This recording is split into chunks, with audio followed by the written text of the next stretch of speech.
My parents claimed they couldn't manage a vacation for me. Yet there I was, witnessing my sister's children enjoying the comforts of first class. I remained silent.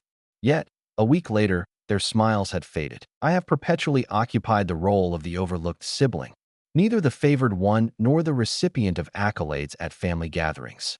Simply present. In contrast, my sister Sarah radiated brilliance. The ideal daughter, the devoted spouse, a devoted mother of two beloved children, the one for whom my parents consistently went to great lengths. And what of me? I was Daniel, the one who bore the weight of responsibility, the individual who sought little, the individual who toiled diligently, settled his debts, and, regrettably, always appeared to have surplus funds whenever a family member found themselves in need. It began as a mere whisper. "Danny, would you be able to assist with the electricity bill this month?" Once my mom had inquired. "Your father and I are experiencing a bit of a strain." Having just embarked on my first genuine job, I felt a sense of joy in being able to assist. Subsequently, my sister found herself in need of some assistance as well. Liam requires braces, and the cost is simply exorbitant. "I wouldn't inquire, yet I'm aware that you're thriving." She let out a sigh over the phone. Thus, it unfolded. Assisting with expenses, addressing unforeseen repairs, sending a shipment of school supplies for my niece and nephew. "You're so fortunate, Danny," my mom would say, her smile warm and bright. "You aren't burdened with the same responsibilities that Sarah carries." Fortunate. That was the name they gave it. I reassured myself that everything was all right. Ultimately, it all comes down to family. Moreover, I wasn't facing any difficulties. I found myself without a wife, without children, and devoid of significant financial burdens. Yet, there existed a singular desire that had forever lingered in my heart: to embark on a journey. For years, I had nurtured this dream, meticulously saving, perusing potential destinations, and envisioning myself wandering through places that had existed only in the confines of photographs. Yet, inexplicably, each time I approached, an obstacle emerged. A sudden family crisis, a sudden financial burden, a journey through remorse. Upon securing my long-awaited journey to Italy, funding every single expense from my own pocket, I chose to keep it a secret from everyone. It stood as my solitary act of selfishness. At least, that was my belief.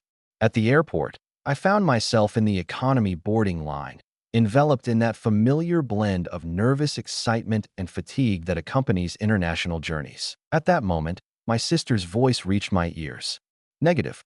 Liam, kindly set your backpack aside. The seats are quite spacious. There's no necessity for all that extra clutter."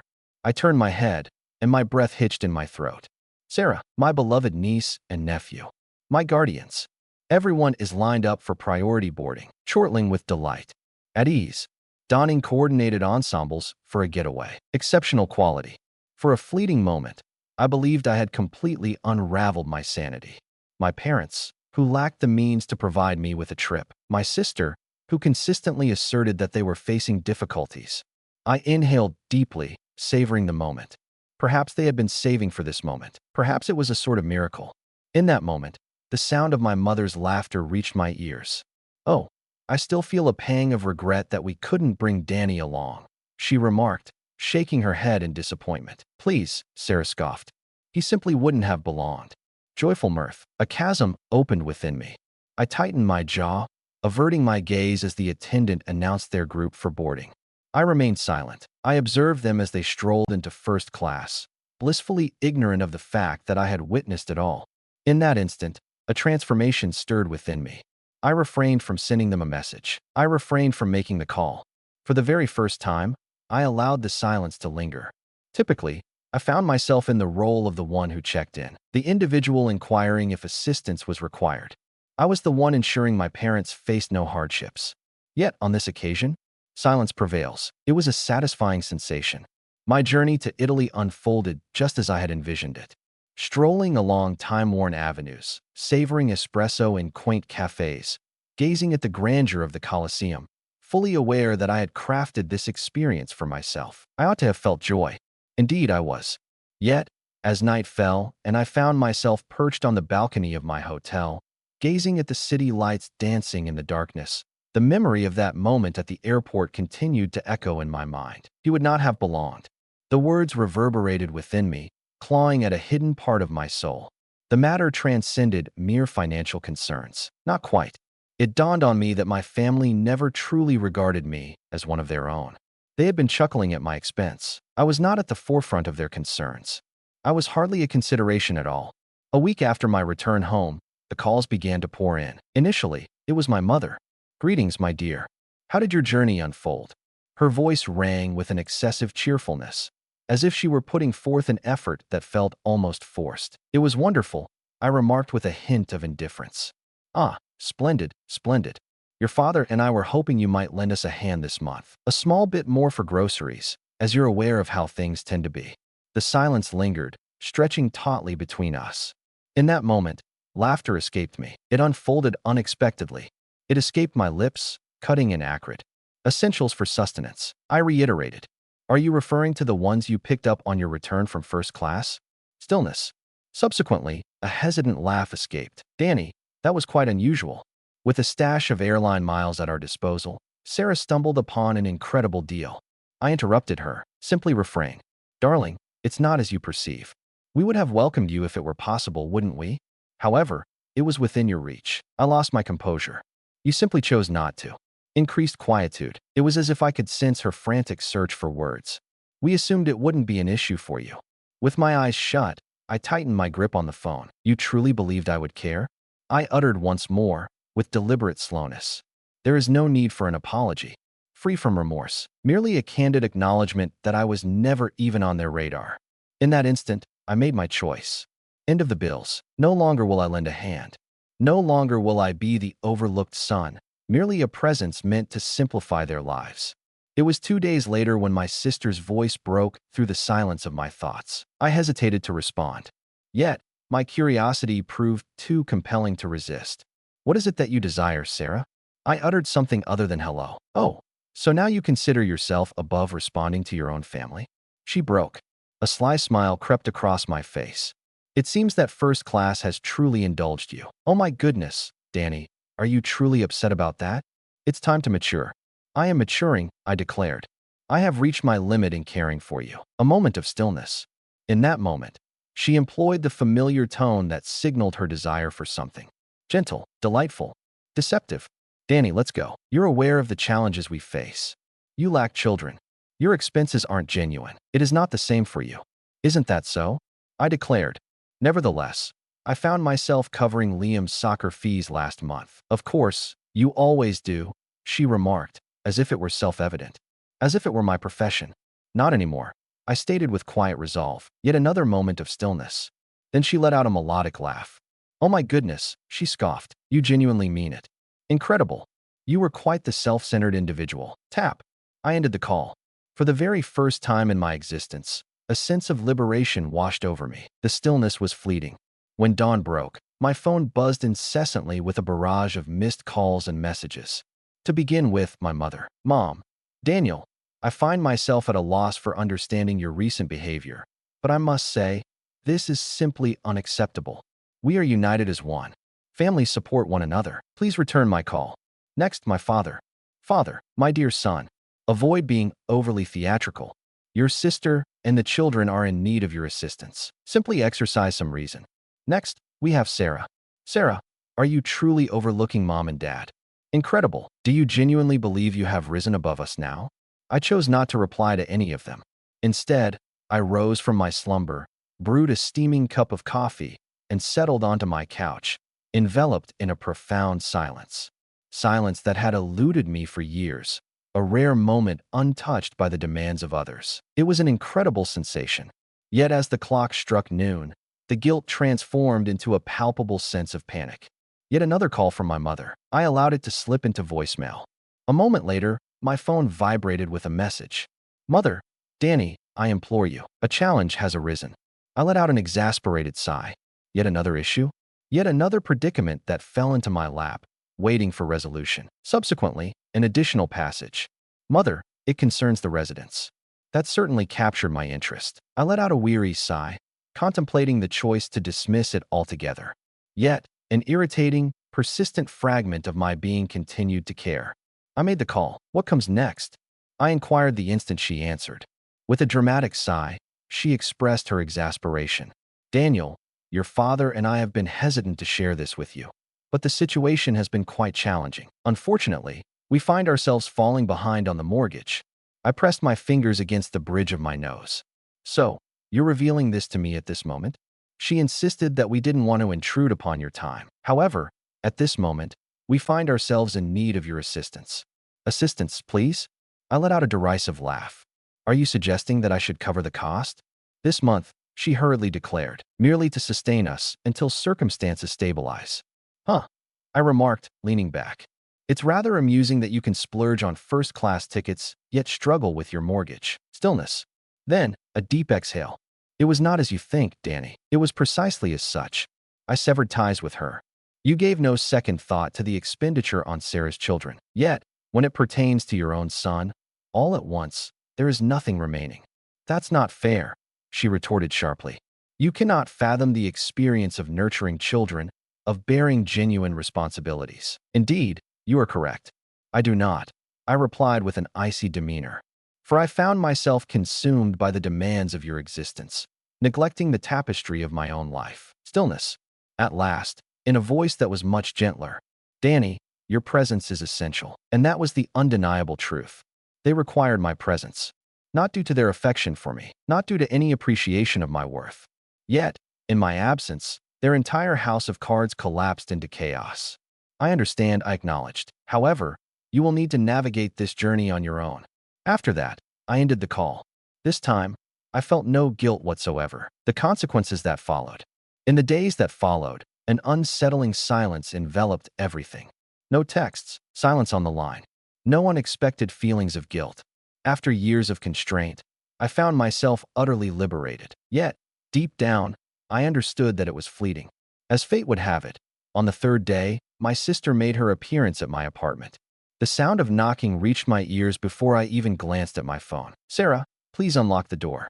I lingered in bed, savoring each moment before rising. I found no urgency in addressing her. As I finally pried it open, Sarah stormed in, disregarding any notion of an invitation. What troubles you? With a sharp hiss, she brought her purse down onto my kitchen counter, the sound echoing in the tense silence. Pardon me, I arched an eyebrow. You know precisely what I'm referring to, she snapped. Mother is unraveling. Father is in a state of panic. Now I find myself entangled in all of this. All because you chose to throw a tantrum. I folded my arms across my chest. So, you're finally confronting it, are you? At long last. With a dramatic roll of her eyes, she expressed her exasperation. Oh my goodness, there's no need to be so theatrical. It is clear that assistance is required. Your actions stem from a place of jealousy, leading to their punishment. Envious, I echoed, a laugh of incredulity escaping my lips. Indeed, Danny, this pertains to the journey, does it not? Your anger stems from not receiving an invitation, and now you're expressing your displeasure quite dramatically. I gently shook my head. It seems you still don't understand, do you? Sarah let out a derisive laugh. Oh, do share your wisdom with me. I inhaled deeply, striving to maintain my composure. It's not merely about the journey, Sarah, I remarked. For years, I have been the steadfast anchor, ensuring that this family remains buoyant amidst the tides of life. I've taken care of bills, assisted with your children, and covered emergencies, all while you and your parents seemed to overlook my presence unless it was time to ask for financial help. She folded her arms across her chest. That can't possibly be true, can it? I inquired. When was the last occasion my mother reached out simply to see how I was doing? Or my father inquired about my well-being? The sole occasion my phone chimes is when one of you requires assistance. I allowed it to unfold, believing that this was the essence of family bonds. Yet there you were, nestled in first class, sharing laughter over the notion that I could never belong. Her complexion drained of color. I possessed her. Therefore, the answer is no. I pressed on. This is not concerning the journey. This marks the moment I came to understand, for the very first time, that I had never truly belonged to this family. I merely served as your safety net, and I have finished with that. Sarah's lips parted and shut, yet silence enveloped her. For the first time, she found herself at a loss for words. At last, she seized her purse. Very well, she replied with a rigid demeanor. Feel free to pursue your desires. However, I hope you won't return in desperation once you come to understand the error of your ways. A smile graced my lips. Fear not, I assured. I shall not. With a forceful motion, she closed the door behind her as she departed. For the very first time in my existence, a profound sense of freedom enveloped me. Following Sarah's theatrical departure, I prepared myself for the ensuing confrontation. My parents were not the sort to relinquish matters lightly, and I sensed they would soon take action. As anticipated, the following day, my phone illuminated with a message from my father. "Father, Daniel, would you join us for dinner this Sunday? It's time for a conversation." I nearly chuckled. The phrase, "we need to talk," served as a subtle signal within the family, a coded message that implied a request for assistance, one that was almost certain to be met with agreement. Time and again, I had succumbed to its allure. This time, it shall not be so. I find myself quite occupied at the moment. Moments later, the sound of my phone pierced the silence. I let out a weary sigh, responding solely driven by a sense of curiosity. "What is this?" "Daniel," my father began, his tone steady yet attempting to convey a sense of reason. "It is time to draw the line. Your behavior is quite immature." "Am I?" I remarked, reclining on my couch. From my vantage point, it seems I am the sole individual behaving with maturity. A moment of stillness. He let out a deep sigh. "My dear boy, you are complicating matters unnecessarily. We are united as one family. Families stand by one another, unwavering in their bonds." "Forsake?" I reiterated. "Are you referring to the way you left me at the airport?" Yet another moment of stillness. "That seems unjust." At last, he spoke. "Our intentions were not meant to convey anything by that." "Perhaps not," I declared. "Yet, you didn't truly mean it either." Stillness. Then came the shift.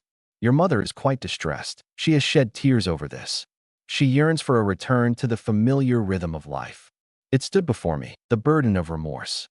"I share that sentiment as well," I declared. "Yet, to be normal feels akin to being regarded merely as a walking wallet. And I have concluded that chapter. This is not the essence of the matter at hand." "So what brings you to call me now, Dad?" I severed the connection. "What was the reason for not reaching out to see how things were last week? Or perhaps the week prior? Why is it that assistance seems to appear only in times of financial need?" Stillness. A more extended version this time. With a deep sigh, my father finally spoke. "I'm uncertain about what you expect from us, Daniel." Silence prevails. I declared, "That is precisely the essence of it." And then I ended the call. The forthcoming chapter. Despair. In the days that followed, I found myself in a state of anticipation, longing for something more to unfold. Yet another call, another piece of writing, perhaps yet another uninvited guest. Yet, nothing arrived. The silence was palpable.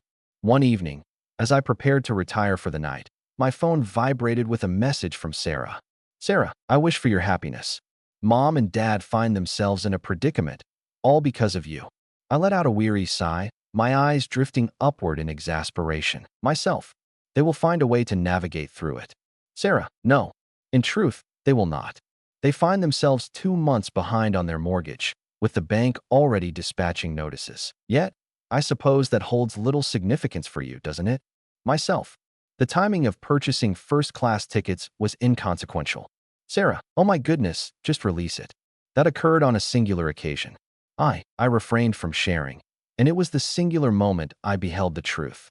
After that, she fell silent. The following morning, my mother reached out once more. This time, I responded. "Daniel." She let out a soft sniffle. "We find ourselves in a predicament." Indeed, that has come to my attention. The financial institution. Foreclosure looms ominously on the horizon. I remained silent, biding my time. She pressed on, her voice trembling, aware of the tension that lingered in the air. "Yet, we are your guardians. We kindly ask for your assistance, just this once more." "Oh, once more, just once." The precise words they employed the very first time they approached me for financial assistance. "Negative," I stated it plainly. "Danny." "Negative," I reiterated. "Your decisions have been made.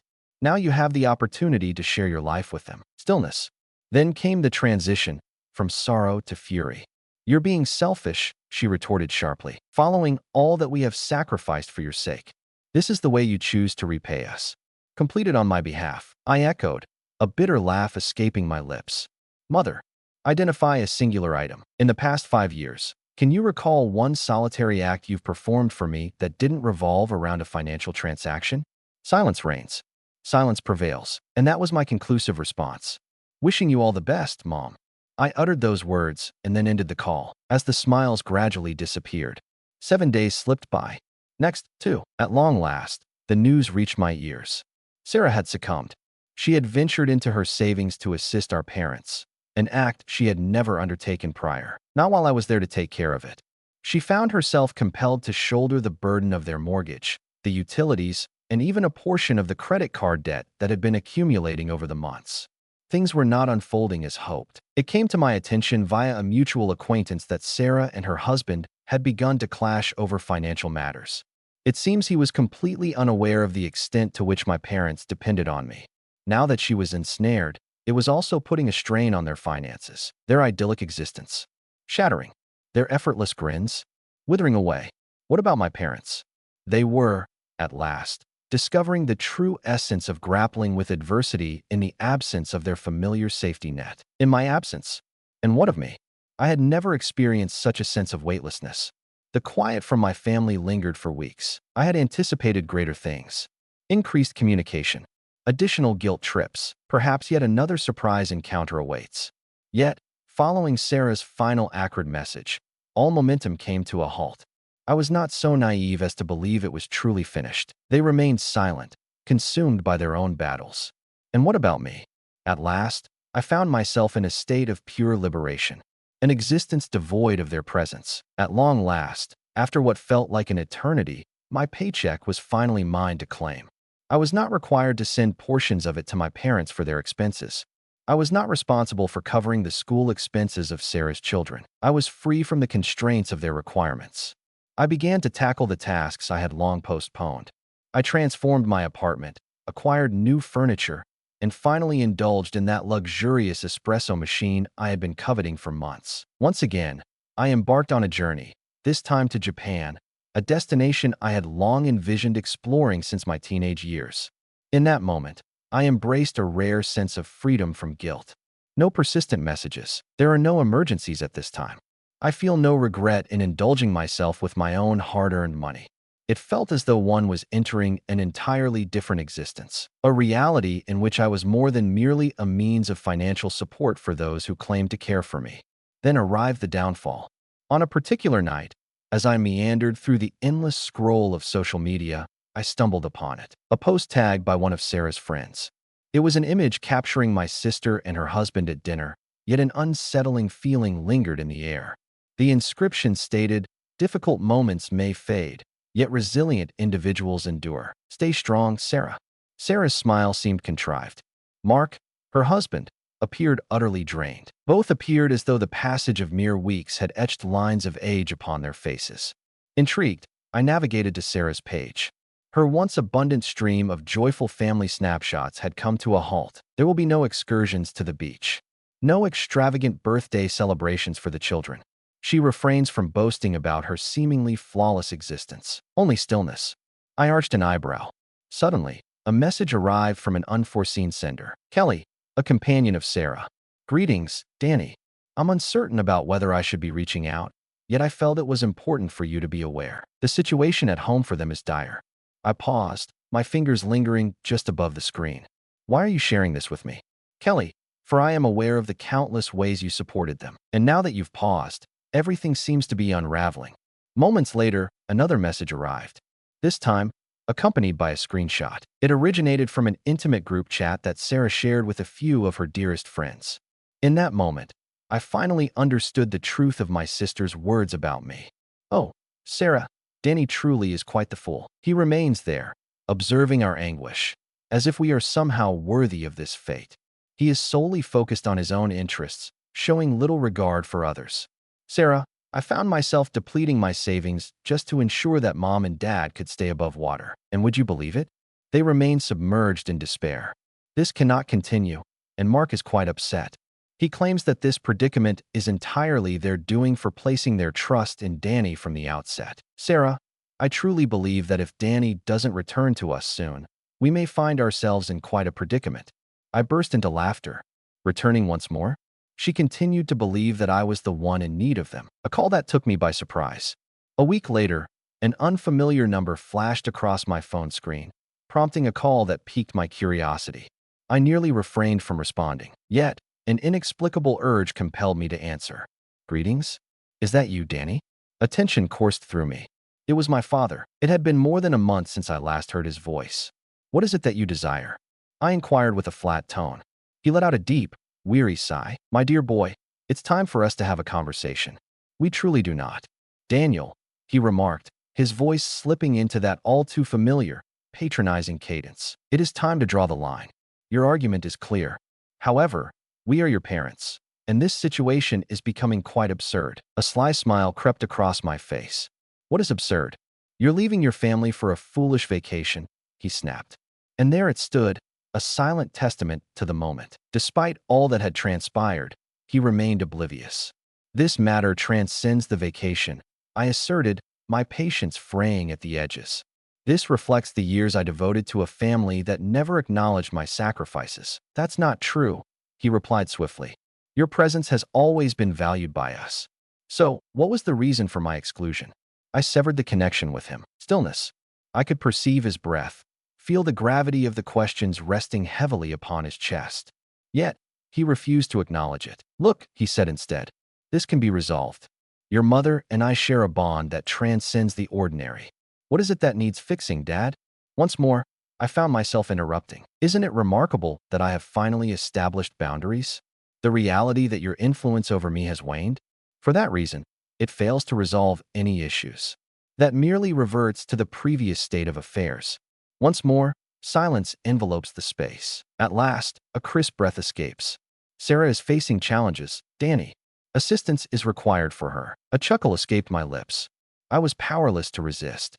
"Oh, so now Sarah requires my assistance?" "She is succumbing to the depths. Mark is discussing the prospect of selling the house. The children are bewildered by the unfolding events." "That doesn't concern me. Daniel, please exercise some reason." "I am," I declared with a sense of tranquility. At this moment, I find myself embracing an unprecedented sense of reason, a prolonged stillness. Then, my father's voice became icy. "And there it is. You are simply turning your back and leaving." I reminded him that you were the one who walked away first. In the bustling airport, do you recall? Increased quietude. At last, a poignant moment unfolds. "Very well." And then he ended the call. The ultimate farewell. That marked the final moment I ever heard from my father. I braced myself for yet another plea from my mother. Yet it remained elusive. "Is that you, Sarah?" She ceased all communication with me entirely. A month later, I learned from a mutual acquaintance that Sarah and Mark had sold their house and relocated to a smaller one. My parents had also downsized, compelled to relinquish the life they had known and cherished for so many years. For years, they had donned the masks of superiority, feigning a status that eclipsed my own, that I was unnecessary to them. What comes next? They had at last come to understand the true essence of existence in my absence. And what of me? I found myself unbound, beyond merely the weight of financial strain. Yet from them, my success was not something I owed to them. I had no obligation to part with my money for them. I was under no obligation to grant them my forgiveness. With a steady inhale, I severed all ties, silencing their voices and moving forward without a glance in the rearview mirror. At last, I found myself truly living for my own sake. It was an indescribable sensation,